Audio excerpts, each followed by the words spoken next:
So hello everyone, welcome to my channel CS Legal World, and today we are doing audit under GST. Once again, this video is applicable to CA, CS and CMA students. All of them this video is applicable to. We are doing section 65 and 66 and rule 101 and 102, which is audit under GST. So सबसे पहले we have to understand that when we talk about 65, that talks about general audit, and when we talk about audit under section 66, that is about special audit. तो who can conduct audit? सबसे पहले तो जब हम general audit की बात करते हैं तो वो जनरल है भाई, डिपार्टमेंट का जो आदमी है, टैक्स अथॉरिटी है, वो कंडक्ट करेगा क्या? वो कंडक्ट करेगा general audit, right? And when we talk about special audit, की स्पेशल ऑडिट कौन करेगा? तो सीए या फिर सीएमए कर सकता है. उसको कौन नॉमिनेट करेगा? तो वो नॉमिनेटेड बाय डिपार्टमेंट होगा. इतना समझ में आया? नाउ जनरल से ये समझ में आ रहा है कि इसका पर्पस ही जनरल है, purpose of audit he general है. कुछ जनरल पर्पस के लिए ये ऑडिट करा सकते हैं. और स्पेसिफिक पर्पस है, स्पेसिफिक पर्पस में भी दो केसेस होंगे. या तो आपको चेक करनी है कि वैल्यू इसने जो डाली है वो करेक्ट है या नहीं, या फिर आप देखोगे कि आईटीसी इसने जो अवेल किया है ये लिमिट से एक्सीड तो नहीं कर रहा है. Is it with in the limit? ITC इसने जो अवेल किया है ये इसने बराबर अवेल किया है क्या? तो ये दो चीज़ें चेक करने के लिए कि वैल्यू बराबर निकाला है या नहीं, और आईटीसी बराबर विद इन द लिमिट इसने अवेल किया है या नहीं, ये दो चीज़ों में प्रॉब्लम होगी तभी आप स्पेशल ऑडिट में आओगे, वरना आप स्पेशल ऑडिट में भूल के भी घुसोगे नहीं. फिर है need for audit, need of audit, कि भाई ऑडिट की ज़रूरत ही क्या है, ऑडिट की ज़रूरत ही क्या है. तो यहाँ पर देखना नीड फॉर ऑडिट में क्या बोला है, या नीड ऑफ ऑडिट में क्या बोला है. Being general purpose, it can be conducted for any justifiable reason. It may occur that a financial year और part thereof, multiple thereof और मल्टीपल देयर ऑफ. क्या आप एक फाइनेंशियल ईयर के लिए भी कर सकते हो, या पार्ट देयर ऑफ के लिए भी कर सकते हो, मल्टीपल फाइनेंशियल ईयर के लिए भी कर सकते हो. तो क्या ऑडिट की बात हो रही है that being it's a general purpose it can be conducted for any justifiable, कोई भी जस्टिफाइबल रीजन होगा ना, आप ऑडिट कर लो 65 के अंदर, कोई प्रॉब्लम नहीं है. लेकिन जब आप स्पेशल ऑडिट की बात कर रहे हो, it is conducted only when some scrutiny, inquiry, investigation और any other proceedings are open before PO, that is and PO feels need of audit considering nature and complexity of case. It can be ordered at and when required, notwithstanding accounts of registered person have already been audited under section 65. So any officer not below the rank of any officer not below the rank of assistant commissioner can give the authority for this audit. तो यहाँ पर अगर हम फिर से जाएं specific purpose, कि इसका पर्पस क्या है, स्पेसिफिक पर्पस कि जब हम स्पेशल ऑडिट की बात करते हैं तो ये स्पेसिफिक पर्पस के लिए होता है, वो तो हम समझ गए.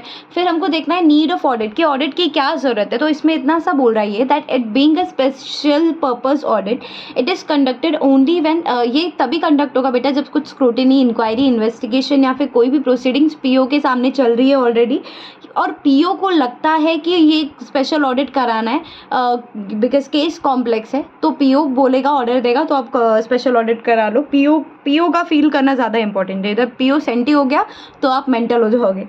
It can be ordered as and when required, notwithstanding accounts of registered person have been already audited under section 65.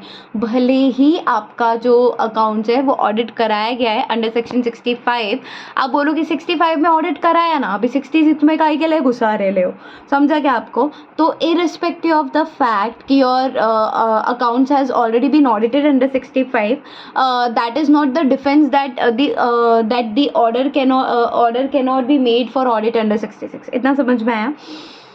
उसके बाद है अथॉरिटी टू ऑर्डर, कि कौन सी अथॉरिटी है वो ऑर्डर करेगी. भाई आप स्पेशल ऑडिट करा लो, आप जनरल ऑडिट करा लो, तो कौन सी अथॉरिटी है? तो कमिश्नर और other officer authorized by commissioner, या तो कमिश्नर अथॉरिटी देगा कि भाई चल स्पेशल ऑडिट कराने का, जनरल ऑडिट कराने का. नहीं, जब हम जनरल ऑडिट की बात करें तो कमिश्नर आएगा, या फिर कमिश्नर का कोई भी ऑफिसर जिसको कमिश्नर ने ऑथोराइज किया है, जैसे कि असिस्टेंट कमिश्नर या फिर डिप्यूटी कमिश्नर, ये लोग आ सकते हैं. ये लोग ऑर्डर दे सकते हैं किसके लिए? जनरल ऑडिट के लिए.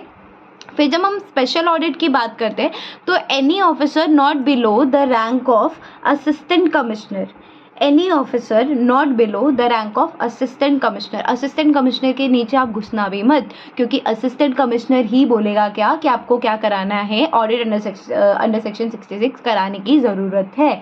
उसके बाद प्रायर अप्रूवल, तो बेटा इसको कराने के लिए प्रायर अप्रूवल की ज़रूरत है क्या, कि अगर डिपार्टमेंट को लगता है कि टैक्स में घपलेबाजी हुई है, हमको जनरल ऑडिट कराना है, तो क्या मुझे अप्रूवल लेने की ज़रूरत है, प्रायर अप्रूवल लेने की ज़रूरत है? नहीं जी नहीं, मुझे प्रायर अप्रूवल लेने की ज़रूरत नहीं है।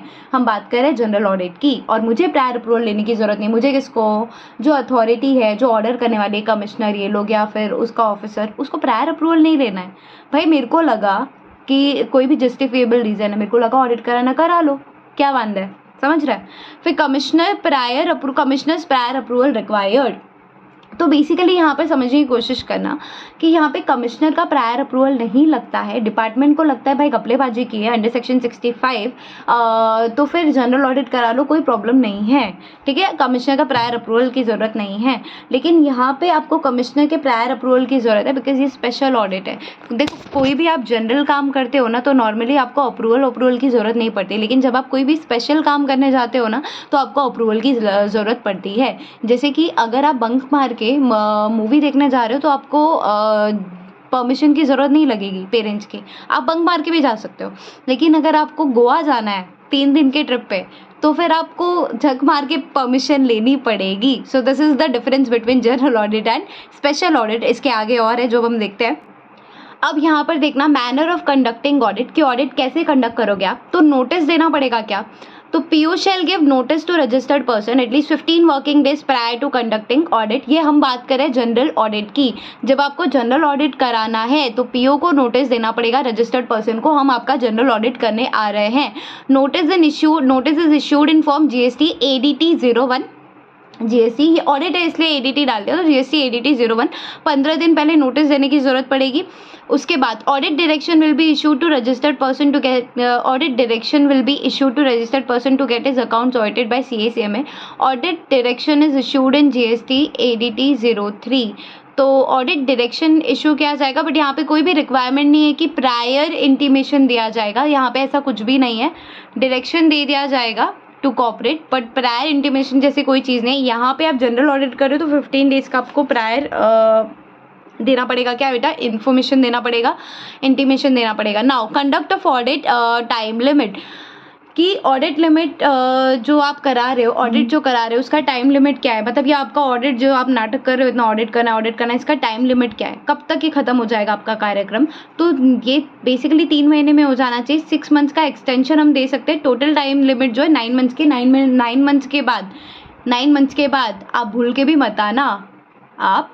भी मत आना, तो ऑडिट जो है बेसिकली उसका स्ट्रक्चर जनरल ऑडिट का इस तरह से कि 3 महीने में ऑडिट ख़त्म हो जाना चाहिए।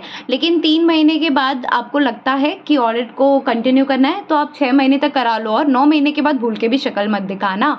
और उसके बाद है informing RP auditee of to audit finding. अब ये क्या है देखना, इन्फॉर्मिंग रजिस्टर्ड पर्सन या फिर auditee of to audit findings.